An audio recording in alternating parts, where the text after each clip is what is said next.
آب فطرت کے سرورق پر جو نام احمد رقم نہ ہوتا، یہ محفل کن فکا نہ ہوتی۔ اللہ کے حبیب صلی اللہ علیہ وسلم اس کائنات میں جہانوں کے لیے رحمت بنا کر تشریف لائے۔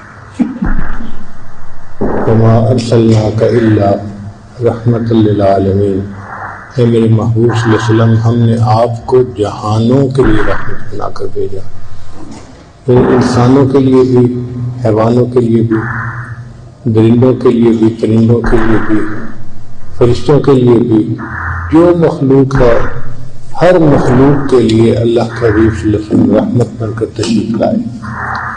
آپ کا وجود مسعود پوری کائنات کے لیے رحمت۔ اس لیے شاعر نے کہا، کتاب فطرت کے سرورق پر جو نام احمد رقم نہ ہوتا تو نقش ہستی ابھر نہ سکتا، وجود لوح و قلم نہ ہوتا، زمین نہ ہوتی، فلک نہ ہوتا، عرب نہ ہوتا، عجم نہ ہوتا، یہ محفل کن فکا نہ ہوتی جو وہ امام امم نہ ہوتا۔ ایک اور شاعر نے کہا، سب سے پہلے مشیت کے انوار سے نقش روئے محمد بنایا گیا، پھر اسی نقش سے مانگ کر روشنی بزم کون و مکان کو سجایا گیا۔ وہ محمد بھی، احمد بھی، محمود بھی، حسن فطرت کا شاہد مشہود بھی، علم و حکمت میں وہ غیر محدود بھی، ظاہراً امیوں میں اٹھایا گیا۔ چنانچہ قرآن مجید اگر رحمت ہے تو اللہ کے حبیب صلی اللہ علیہ وسلم رحمت للعالمین ہے۔ قرآن کتاب ہے، نبی الاسلام صاحب کتاب ہے۔ قرآن علم ہے تو نبی الاسلام عمل ہے۔ قرآن قال ہے تو نبی الاسلام حال ہے۔ قرآن اجمال ہے تو نبی الاسلام اس کی تفصیل ہے۔ قرآن اگر متن ہے تو نبی الاسلام اس کی تشریح ہے۔ قرآن اگر ذکر ہے تو نبی الاسلام مذکر ہے۔ قرآن اگر نصیحت ہے تو نبی علیہ السلام ناصح ہے۔ قرآن اگر وعظ ہے تو اللہ کے نبی علیہ السلام واعظ ہے۔ قرآن اگر ہدایت ہے تو نبی علیہ السلام ہادی ہے۔ قرآن اگر نور ہے تو نبی علیہ السلام سراجا منیرا ہے۔ قرآن اگر رحمت ہے تو اللہ کے نبی علیہ السلام رحمت للعالمین ہے۔ سیدہ صدیقہ رضی اللہ تعالیٰ عنہ فرمایا کرتی تھی کہ کان خلقہ القرآن، کہ اللہ کے نبی علیہ السلام کی مبارک زندگی وہ ساری کی ساری قرآن کا مجسم نمونہ تھی۔ یعنی اگر کوئی شخص قرآن مجید سے مجسم شکل میں دیکھنا چاہتا تو وہ اللہ کے محبوب صلی اللہ علیہ وسلم کی مبارک زندگی کو دیکھ لیتا۔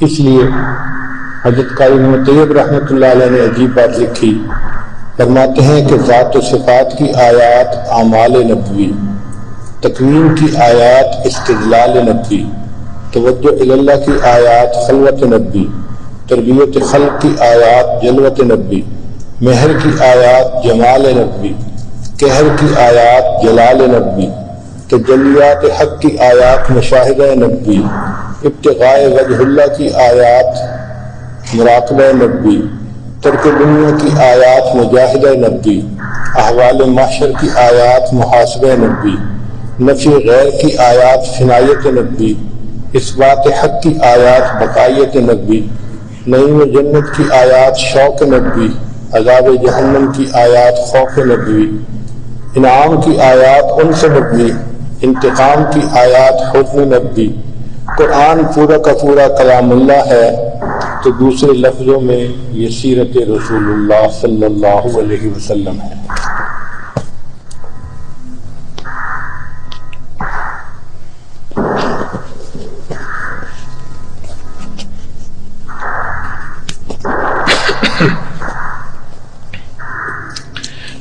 جس محبوب صلی اللہ علیہ وسلم کے حسن و جمال کے تذکرے اللہ رب العزت نے کیے ہوں اور جن کے ذکر کو انہوں نے بلند فرمایا ہو، ان کی شان میں ہم خطا کار اور گناہ گار کیا کہہ سکتے ہیں۔ سچی بات تو یہی ہے کہ شاعر نے کہا، ہزار بار بشویم دہن لمشک و گلاب، ہنوز نام تو گفتن کمال بے ادبیست۔ اے اللہ کے حبیب صلی اللہ علیہ وسلم، اگر ہم 1000 مرتبہ بھی اپنے منہ کو مشک اور گلاب سے دھو لیں پھر بھی ہم خطا کاروں کے لیے آپ کا نام نامی اس میں گرامی لینا بے ادبی ہی ہے۔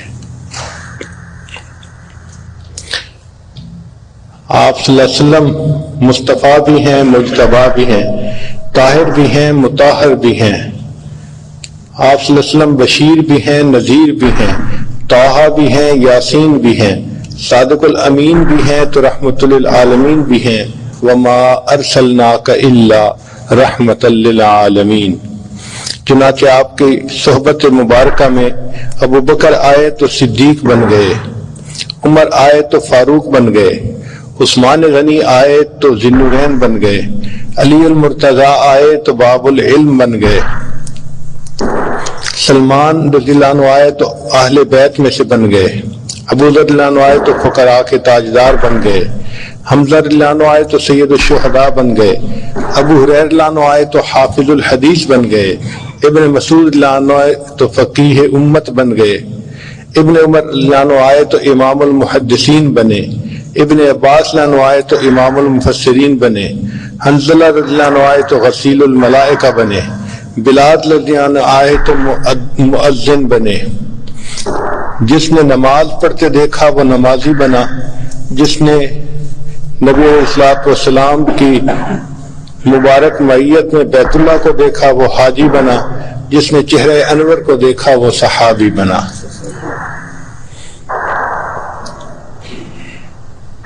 خود نہ تھے جو راہ پر اوروں کے ہادی بن گئے، وہ کیا نظر تھی جس نے مردوں کو مسیحا کر دیا۔ چنانچہ اللہ کے حبیب صلی اللہ علیہ وسلم کی تعلیمات ایسی ہیں کہ آپ صلی اللہ علیہ وسلم کی رحمت سے ہر کسی کو فائدہ ملا، ساری مخلوق کو فائدہ ملا۔ انسانوں کو تو ملا، انسانوں کے ساتھ جنوں کو اور انسانوں کے ساتھ جانوروں کو، حتیٰ کہ ملائکہ کو بھی ملا۔ چنانچہ حدیث پاک میں ہے کہ نبی علیہ السلام نے ایک مرتبہ پوچھا، جبرائیل کیا آپ کو میری رحمت للعالمین سے حصہ ملا؟ عرض کیا، اے اللہ کے حبیب صلی اللہ علیہ وسلم، آپ کی تشریف آوری سے پہلے مجھے ہر وقت اپنے انجام کی فکر رہتی تھی۔ میں نے شیطان کو اپنی آنکھوں کے سامنے مردود ہوتے دیکھا تو اس وقت سے میرے دل میں ڈر تھا کہ پتہ نہیں میرا کیا بنے گا، ہر وقت خوف میرے اوپر غالب رہتا تھا۔ جب آپ دنیا میں تشریف لائے تو اللہ رب العزت نے قرآن کی آیات اتاری، انہ لقول رسول کریم ذی قوت عند ذی العرش مکین مطاع ثم امین۔ یہ آیات چونکہ میرے بارے میں تھیں تو ان آیات کے اترنے کے بعد مجھے یہ یقین ہو گیا کہ اللہ کے ہاں میرا انجام اچھا ہوگا، مجھے بھی آپ کی رحمت للعالمین سے حصہ نصیب ہو گیا۔ نبی علیہ السلام کا جاگنا تو امت کے لیے رحمت تھا ہی صحیح، اللہ کے حبیب صلی اللہ علیہ وسلم کا سونا بھی امت کے لیے رحمت بن گیا۔ چنانچہ حدیث پاک میں ہے کہ نبی علیہ السلام ایک مرتبہ سفر میں تھے، آپ صلی اللہ علیہ وسلم جب ایک جگہ پڑاؤ ڈالا تو اس وقت فجر کا وقت قریب تھا، مگر سب لشکر والے اس قدر تھکے تھے کہ سو گئے۔ نبی علیہ السلام نے فرمایا، کون ہے جو آج پہرا دے اور ہمیں جگائے؟ بلال رضی اللہ عنہ نے ذمہ داری لے لی، اے اللہ کے حبیب صلی اللہ علیہ وسلم سب سو جائیں میں جگا دوں گا۔ چنانچہ سب سو گئے، بلال رضی اللہ عنہ پہرا دیتے رہے۔ اللہ کی شان کے کھڑے کھڑے ایک جگہ انہوں نے ٹیک لگائی تو ان کو کھڑے ہوئے نیند آ گئی۔ اب ایسے وقت میں سورج طلوع ہوا تو سورج کی کرنوں نے نبی علیہ السلام کے رخسار مبارک کے بوسے لیے تو اللہ کے حبیب صلی اللہ علیہ وسلم اٹھے، فرمایا، بلال آپ نے تو کہا تھا کہ ہمیں جگائیں گے اور آپ خود بھی سو گئے۔ عرض کیا، اے اللہ کے حبیب صلی اللہ علیہ وسلم، جس ذات نے آپ کو سلایا اس ذات نے مجھے بھی سلا دیا۔ تو نبی علیہ السلام نے فرمایا کہ اللہ رب العزت نے سارے لشکر کو اس لیے سلا دیا کہ آپ لوگوں کے سامنے قضا نماز کا مسئلہ واضح ہو سکے۔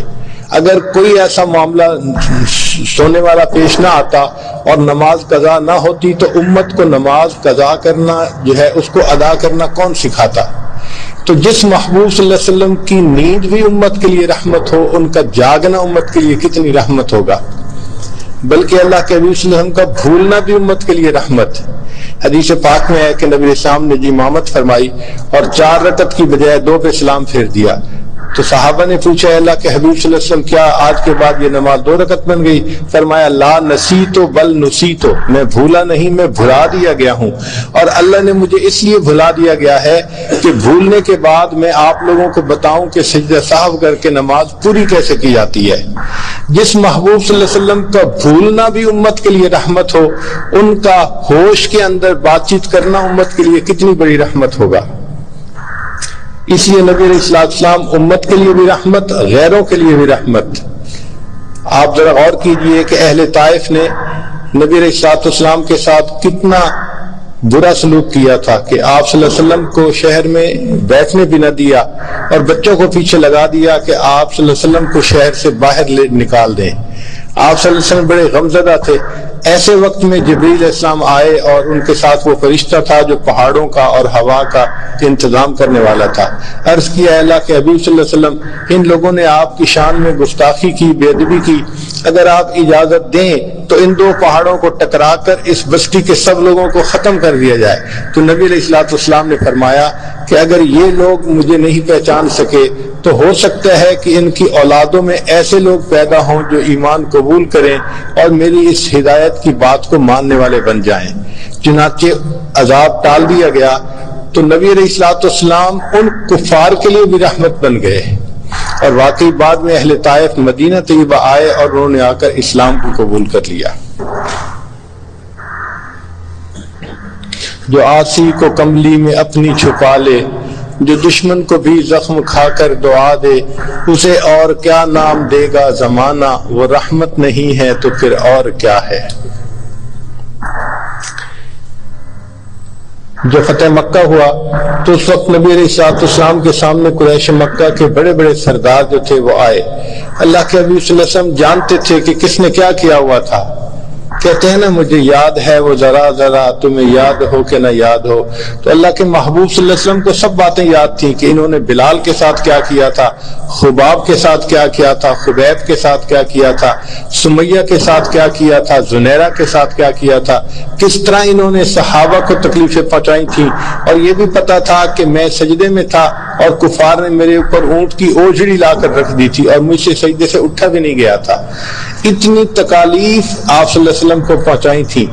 آج وقت تھا کہ آپ صلی اللہ علیہ وسلم ان کو سبق سکھاتے، ان سے بدلہ لیتے اور ان لوگوں کو قرار واقعی سزا دیتے، مگر اللہ کے حبیب صلی اللہ علیہ وسلم نے عفو درگزر سے کام لیا اور کہا کہ آپ لوگوں نے جو میرے ساتھ کیا میں آپ لوگوں کے ساتھ وہ نہیں کروں گا۔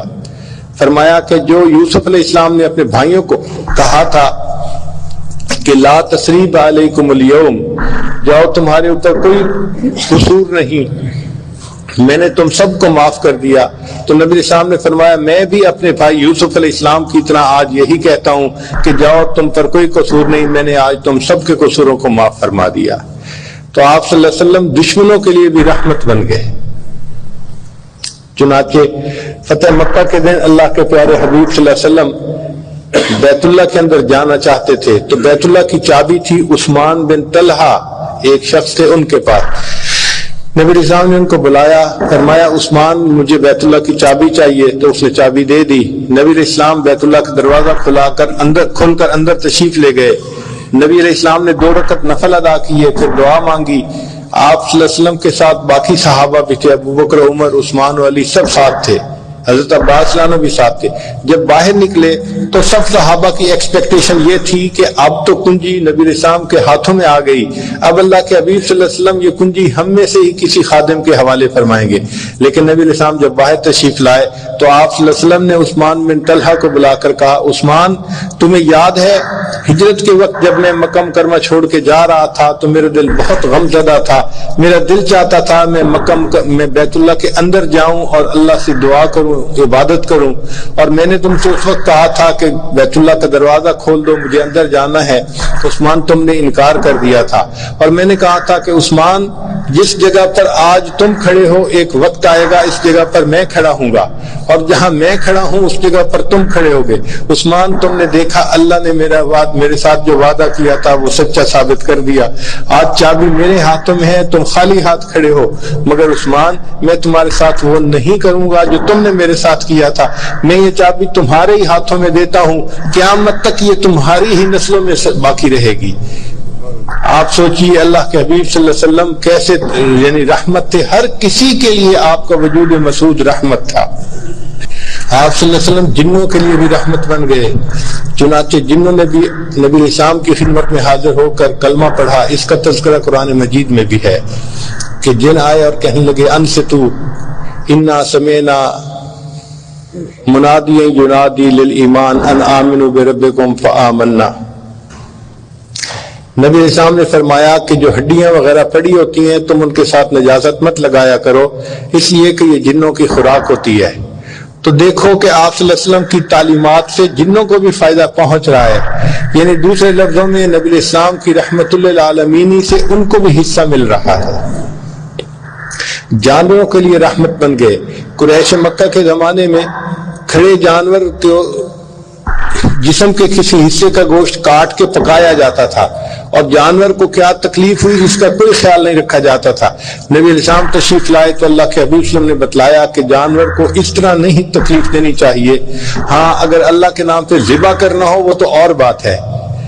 چنانچہ آپ صلی اللہ علیہ وسلم نے فرمایا کہ جانور کو تم اگر اپنے گھر میں پالو تو اس کو تم ضرورت کے مطابق کھلاؤ اور پلاؤ اور اس کا خیال رکھو، اور یہ بھی فرمایا کہ اگر اونٹ وغیرہ ہے تو کھڑی حالت میں اس کے اوپر مت بیٹھ جاؤ، اس کو کرسی کے طور پہ استعمال نہ کرو، اگر اوپر بیٹھنا ہے تو تم اب سفر کرو۔ تو اللہ کے حبیب صلی اللہ علیہ وسلم نے جانوروں کے بھی حقوق آ کر سمجھائے، تو جانوروں کو بھی محبوب کی رحمت للعالمین سے حصہ مل گیا۔ چنانچہ اللہ تعالیٰ فرماتے ہیں وما ارسلناک الا رحمت للعالمین۔ نباتات کو بھی حصہ ملا۔ نبی صاحب نے فرمایا کہ بلا وجہ کسی درخت کے پتے کاٹنا یا شاخ کاٹنا یہ اچھا نہیں، اور یہ بھی فرمایا کہ بھئی اگر تم درخت لگا سکتے ہو تو تمہیں اس درخت کے لگانے کے بدلے اللہ تعالیٰ کی طرف سے اجر اور ثواب ملے گا۔ تو دیکھیے کہ درختوں کو لگانے کا حکم دیا اور کاٹنے سے منع فرمایا، بلا ضرورت جو کاٹ دیا جاتا ہے۔ تو گویا درختوں کو بھی نبی اسلام کی تعلیمات سے پروٹیکشن مل گئی، یعنی ان کو بھی نبی اسلام کی رحمت للعالمین سے حصہ ملا۔ فرمایا وما ارسلناک الا رحمت للعالمین۔ اگر ہم انسانوں کو دیکھیں تو معاشرے کے ہر فرد کو نبی اسلام کی رحمت للعالمین سے حصہ ملا۔ فرض کرو گھر کے اندر ماں کا ایک درجہ ہوتا ہے، تو نبی علیہ الصلوۃ والسلام نے فرمایا کہ الجنت تحت اقدام امہاتکم، جنت تمہارے لیے ماں کے قدموں کے نیچے ہے۔ ماں کی یہ عظمت نبی علیہ الصلوۃ والسلام نے آ کر بتائی، اس سے پہلے دنیا عظمت نہیں جانتی تھی، بلکہ زمانے جاہلیت میں کفار کا تو یہ حال تھا کہ باپ فوت ہوتا تھا تو ماں باقی مال کی وراثت کی طرح بچوں میں تقسیم ہوتی تھی، تو بچے اپنی ماں سے خود نکاح کر لیا کرتے تھے۔ آپ ذرا غور کیجیے کہ اس وقت ماں کا کیا حال تھا۔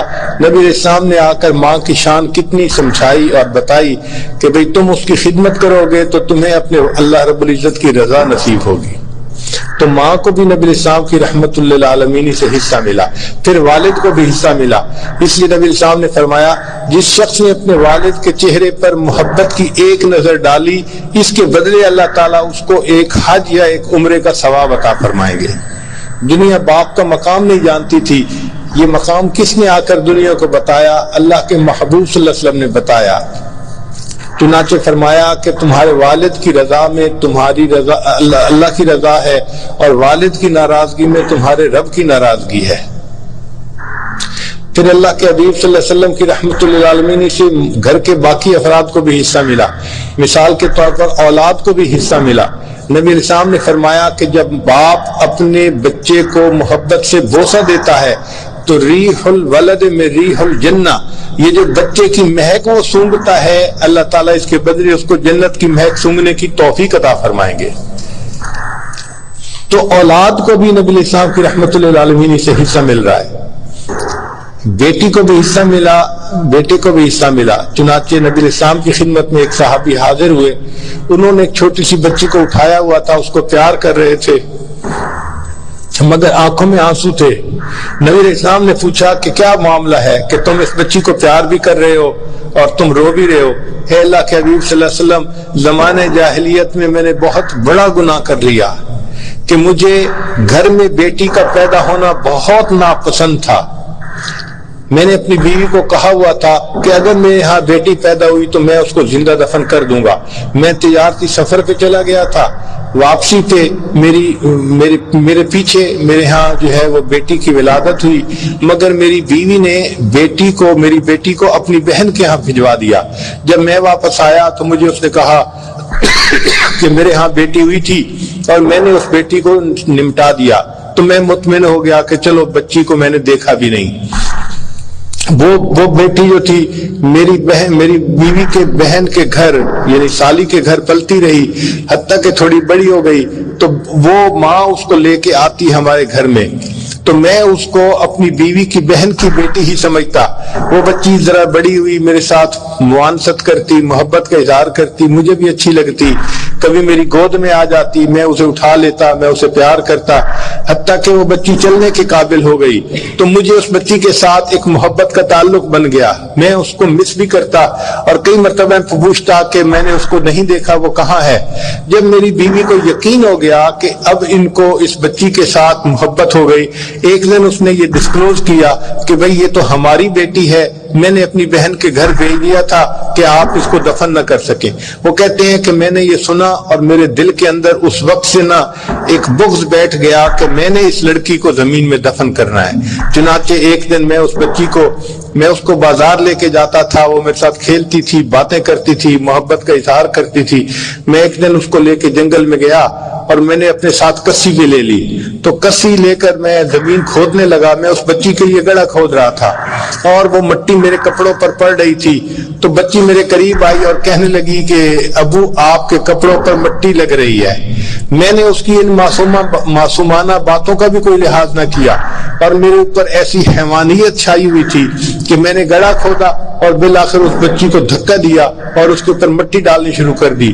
وہ بچی رونے لگی، میری آنکھوں میں مٹی جا رہی ہے، سر میں مٹی جا رہی ہے، آپ ایسا کیوں کر رہے ہیں؟ میں نے اس کی کوئی بات نہیں سنی، مٹی ڈالتا رہا حتیٰ کہ اس کی آواز آنی بند ہو گئی۔ میں نے اس بچی کو اپنے ہاتھوں سے زمین میں دفن کر دیا۔ اے اللہ کے حبیب صلی اللہ علیہ وسلم، ایک میری زندگی کا وہ رخ تھا اور ایک رخ یہ ہے کہ آپ صلی اللہ علیہ وسلم تشریف لائے اور آپ نے بچوں سے پیار کرنا سکھایا۔ یہ بیٹی میرے بھائی کی بیٹی ہے، چھوٹی ہے، مگر اب اس کو بھی میں پیار کرتا ہوں، اپنے ساتھ لے کے پھرتا ہوں اور اپنی محبت کا اظہار کرتا ہوں۔ تو اللہ کے محبوب صلی اللہ علیہ وسلم کی رحمت للعالمین سے بیٹی نے بھی حصہ پایا، بیٹے نے بھی پایا، ماں نے بھی پایا، باپ نے بھی پایا، میاں نے بھی پایا، بیوی نے بھی پایا۔ چنانچہ نبی علیہ السلام نے فرمایا کہ جو عورت اس حال میں فوت ہو کہ وہ فرض ادا کرنے والی ہو اور اس کا خامد اس سے راضی ہو تو اس کے لیے جنت کے سب دروازے کھول دیے جائیں گے، وہ جس دروازے سے چاہے گی جنت میں داخل ہو جائے گی۔ خامد کو یہ مقام کس نے سمجھایا؟ اللہ کے حبیب صلی اللہ علیہ وسلم نے سمجھایا۔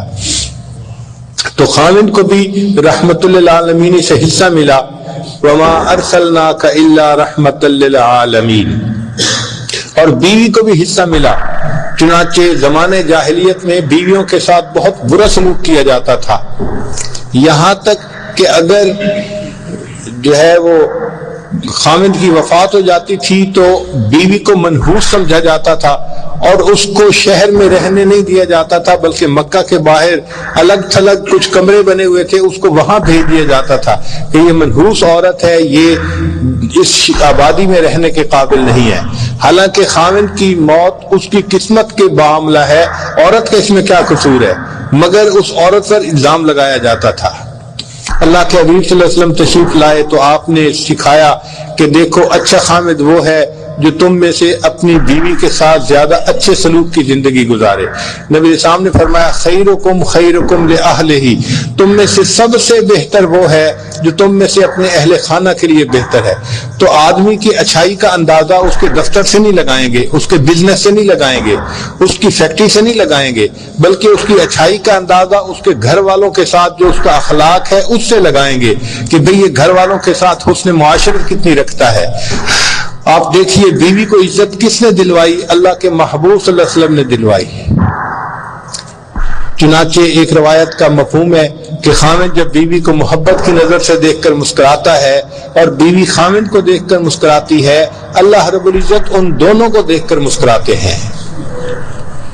اس لیے فرمایا کہ انسان جو بھی خرچ کرتا ہے وہ صدقہ کہلاتا ہے دین کے لیے، لیکن اگر وہ بیوی کے اوپر خرچ کرتا ہے تو اللہ تعالیٰ اس کو بہترین صدقہ کرنے کا ثواب عطا فرماتے ہیں۔